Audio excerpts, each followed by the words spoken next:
Bossman back at it. Friend of the show, David Riley with me here. Washington State Cougars here with me on the Bossman show, doing big things. Riley, good to talk to you, man. How's life up there in Pullman, man?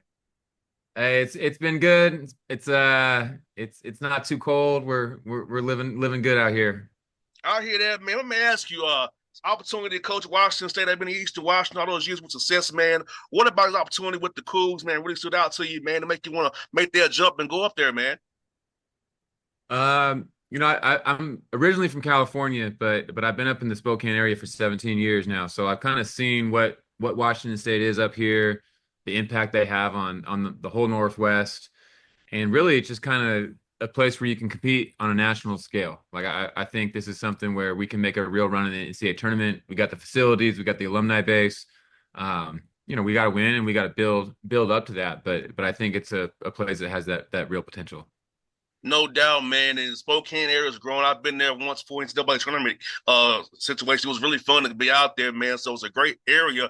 And talk about the Yep. ability to recruit now, even better, high level players than you had at Eastern Washington now, being at Washington State now, be able to offer them a little bit more resources for us. NIL, things of that nature, and the living arrangements. So talk about this, that in part of it as well, helping you to sell this program and knowing all the great things Washington State has done and how you can sell that school and what it's all about. That's a good question. I think that the way we recruit really kind of it helps our culture because we tell people it's not for everybody. Like this is for hoops junkies. Some people go to college because they want to be by the beach and be in good weather. Some people want to, be in a big city and have a bunch of other stuff to do. Like if you're a real hooper and this is what you want to do, I think that that's our selling point. We got everything you need to become a pro. We have the coaching staff that's going to pour into you, that we're not on the road all the time trying to recruit. We're trying to be in the gym with you. And there's no distractions. Like you see all those like ninja movies and Bruce Lee movies. They go up for a couple years to that mountain with the expert, and you don't see them. They duck their head down for 2 years, and they come back, and they're the best in the world. And so that's kind of what I want our guys' mindset to be. They're coming up here, ducking away, and just grinding for a couple years, and hopefully they can go achieve their dreams and get their education while also becoming a pro. And also, your system is very fun to play in too. Your system is something that's fun to play in. You let guys be themselves. You want to defend and play fast. Talk about your system as well. How it's so important for young men who want to really learn the game and play the right way and get their contracts. But also, the way you all play is fun for a lot of guys to come play in that system that you have. No, for sure. And that's a big piece of it. Like people watch us play, and everyone, they're like, man, I love how you guys play. It's so fast, looks so free. The guys get so much freedom, and like, well, shoot, everyone wants to play that way, but it's hard. You have to watch a lot of film. You have to really, really understand the system and like where the opportunities are, where the advantages are. And it's probably easier to run a system and takes less time where you run a set, you're getting this shot on the wing right here, and this guy's getting it. And really, we're just trying to string two reads together, and we got to have guys that are super connected and it does take time, but man, when we're playing, it's a pro style. We're not teaching you how to be a robot. We're not teaching you how to run my playbook. No, we're teaching you how to read ball screens against every kind of coverage, read a pin down, read a stagger screen, read a post up. And I think it sets guys up to become better pros in the long run as well. 100%, man. You don't want to be a robot because when you overthink so much, it's kind of like read before the catch. That's what you're trying to teach these guys. Read before the catch. You know what I'm Exactly. saying? I So know the Hawks. The Hawks are all about that point five. They want the point five decisions. yes, That's what every we're day. preaching the same thing. It's in my head, Rouse, every day. Read before the catch, buddy.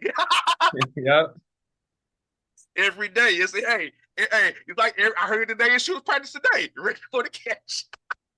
Read before the catch, make those point five decisions. And I think that's like when guys are doing that, the ball zips around, there's energy in the ball, and it becomes a little more fun that way. Makes defense have to work a little harder too. They can't just sit there and load up to you too. So you have to really be on your attention detail, your scouting report, be on it. So when you do that, hey, it causes defensive conflict. So it works both ways. Absolutely. Absolutely. And man, look, 13-3, man, 7-0 at home, which is defending the home court, great, man. 3-0 in the WCC, which is hard, man. So talk about that, man, studying the WCC, all this talent coaching wise in this conference and young men who are very talented. So about as you get used to a new conference, kind of studying it and making sure that as you studied it, how you know what you had to deal with. Now you got Pacific and Gonzaga this week, two tough schools, Bart Few, Hall of Famer. Man, it doesn't stop this league, man.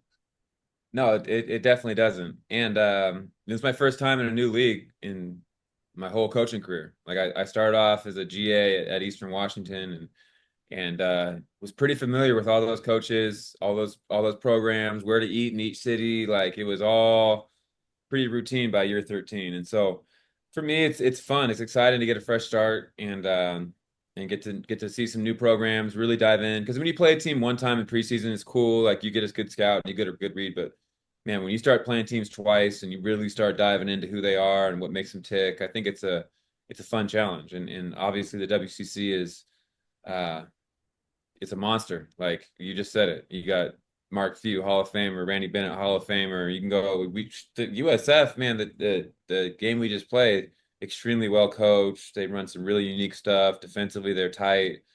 Herb Sendek might be a Hall of Famer. Like there's just everywhere you look, there's really, really good coaching. There's high level players. People have put a lot of resources into the rosters in some of these schools, and it's a great challenge and just makes it fun every day to go compete. I went to Herb Sendek's basketball camp back in the day. That's how old I am, Riles. I like it. That's how old I am. Man, We learned crazy. some things there. The guy can coach. Yes, sir. You got that right, man. And talk about your non-league schedule, man. Playing that schedule you did to kind of prepare yourself is WCCC, man. Because we like to say it's tough as heck, but playing that non-con to kind of get guys playing the right way, understand how to play with each other. Because there's new teams every year, so how getting guys understand how to play with each other. So how important is that summer and that fall was ready for this as you prepare for this gauntlet with WCC, man. It was one of the toughest preseasons I've played in. I think I want to say top 50 or around there in non-conference strength of schedule. And I think that was our plan. Like we knew we had a talented team coming in. We knew we were going to be in a place where we could hopefully get an at-large. And so we tried to schedule the best. Like we went out to Iowa, played them out there. Boise and Nevada were preseason favorites in the Mountain West. Got them, UW, go down the line, Bradley, Northern Iowa. So played some really good teams to try to put ourselves number one in a place to get an at-large. And I think we're in the mix with that right now, which is the goal.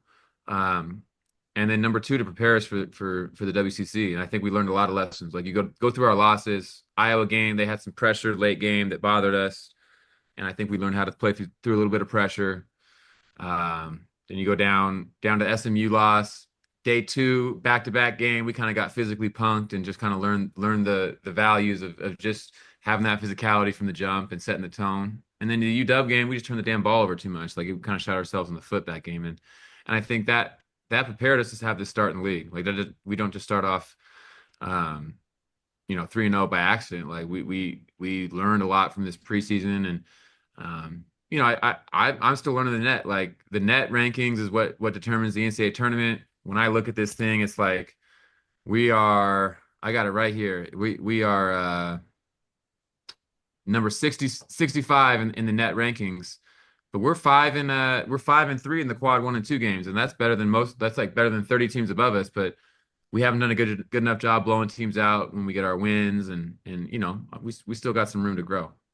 No doubt, man. Let me ask you, Riles, that week off from the 21st to 28th, man. How important that is that week for rest and recovery and kind of do some self-scouting of your team and kind of getting that reset that you needed as you jump into this WCCC gauntlet, man? I think that's one of the most important times. Like these kids need to get away from us. I'm sure they're sick of hearing my voice, and they got to get with their families, get reset. A lot of them, when they're around your family, when you're back home, having your mom's cooking, like you just kind of reset and it re-energizes you. It allows you to know why you're doing this. I think people can get so lost in the grind during the season, you kind of forget how much you love the game. And so our guys came in with that kind of mindset. Christmas night, we all flew back, and they were excited to be there. They were refreshed. And then for me personally, like I got a couple days off to chill and see some family and friends. But then you're right. I watched a lot of our games, dove into all the analytics, tried to figure out, where we need to shore some things up, where we need to keep doing more of, and I think that benefited us. Like going into conference play, we had a good idea what we needed to work on. Also, man, you got multiple guys in double figures, and talk about having options offensively who can score the basketball multiple ways. So no guys can just key on one person. You make them have to defend multiple people and space them out very much. So about how important is having guys who can score double figures. Multiple guys who can do that for you on a given night and cause that defense conflict as always. Yeah, and that's kind of been the staple of our system the last few years. Like, um, we I've coached MVPs of the league and all that, but almost every year it seems like we got 4 to 6 guys in double figures. We've been top 30 or 40 in the country in assists as well. So like I think that's the big piece is guys are sharing the ball, trying to make sure we're getting the best shot as a team. Um, and that takes having a lot of talented guys. If you have, a few guys that can't score the ball, that hurts you, but it just shows the talent of our players. And we got 8 healthy players right now. We have 8 healthy bodies. We got 4 or 5 of them that are scoring in double figures. Um, we had 3 key guys that were probably, starters at some point go down and have been out for months at a time. And to show that we have that much firepower and that many guys that can step up, it just shows how competitive our practices were in the fall to put us in this spot. No doubt, man. You shoot over 36% from three, man. About how important that is as well. That shooting that ball up from the 3 point line and how important it is to your system, making sure you guys are getting out there and now is getting threes more than them twos. We all can shoot. And I was talking to Isaiah Watts, who was at Washington State last year, and we were talking about the differences in the teams. And spot for spot on their team last year, like their shooters might have been more prolific shooters than what we got right now. But I think what makes us unique is that all 5 guys on the floor can be a threat. Like they can all. It's not like they're a threat. They can make one. No, they're a threat, and they can make 4 or 5 on you. And have had multiple games where they've hit, 3 or 4 threes. And I think that's the real threat where they have to help everybody. The paint's wide open, and it allows us to really drive and kick and start playing the way we want to play. Talk about this, man. You're out rebounding opponents, man. Talk about compete on the offensive glass, defensive glass as well, complete possessions because it's so important to get that ball. Talk about the importance you put on rebounding this year to make sure your guys out rebounding the opponents so y'all can get out and do what you want to do offensively and defensively with those rebounds. Yeah, this might be the least we've worked on defensive rebounding since I've become a head coach. And what we did is I think we put more emphasis on offensive rebounding early and where to crash, how to crash, what that looks like. And I think I've tried as a head coach always to be pretty proactive and not just like be like, hey, you got to play harder, you got to be more aggressive. Like that's kind of BS. Like no one really understands what that looks like. And so I think I fell victim to that with rebounding my first few years as head coach. Like it was always just crash and just go to the rebounds, and it wasn't technical. It wasn't teaching guys which way to go and how to actually tactically go where we want to try to get those rebounds. And I think we did a better job of that early in the summer, early in the fall.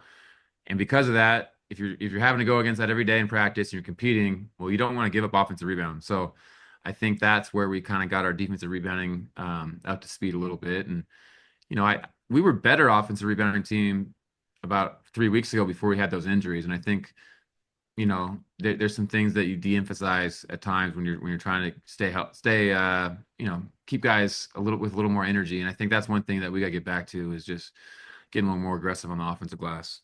No doubt, man. That's one for you, man. Riles. I mean, I must ask you, man, with the injuries, man.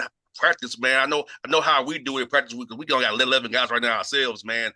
How has it been trying to do practice plans, man, with only having 8 healthy guys, man? Been crazy, ain't it? Hey, I'm lucky. We got a young staff, and so I got my guy Jerry Brown.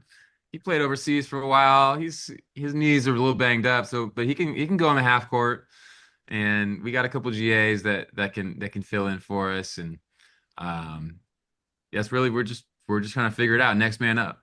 we'll see. We might be having open tryouts at some point.